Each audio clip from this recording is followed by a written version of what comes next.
స్వాతంత్ర్యం కోసం పోరాడిన మహాయోధుల్ని నేడు కొందరు విలన్లుగా చూపే ప్రయత్నం చేస్తున్నారని ఆరోపించారు TPCC working president Jaggareddy. Hyderabad Gandhi భవన్లో క్విట్ ఇండియా మూవ్మెంట్ దినోత్సవాన్ని నిర్వహించారు. మహాత్మా గాంధీ, నెహ్రూ, పటేల్ ఫోటోలకు పూలమాల వేసి నివాళులర్పించారు. స్వాతంత్ర్య పోరాట స్ఫూర్తిని నేటి యువత అలవర్చుకోవాలని పిలుపునిచ్చారు జగ్గారెడ్డి. ఇంత పెద్ద చరిత్ర, ఎంతో మంది ప్రాణ త్యాగాలు, బలిదానాలు,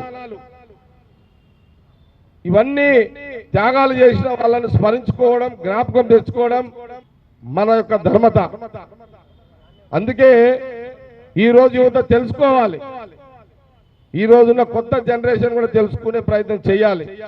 కొంతమంది నాయకులు వాళ్ళని విలన్గా చూపిస్తున్నారు, ఇది కూడా గమనించాలి దేశ ప్రజలు, ఈ యువత కూడా. క్విట్ ఇండియా మూవ్మెంట్ ఆ రోజు వ్యతిరేకించిన వారు వారసులు ఈనాడు అధికారంలో ఉండి చలామణి అవుతున్నారు. ఇది ఒక పెద్ద దురదృష్టం.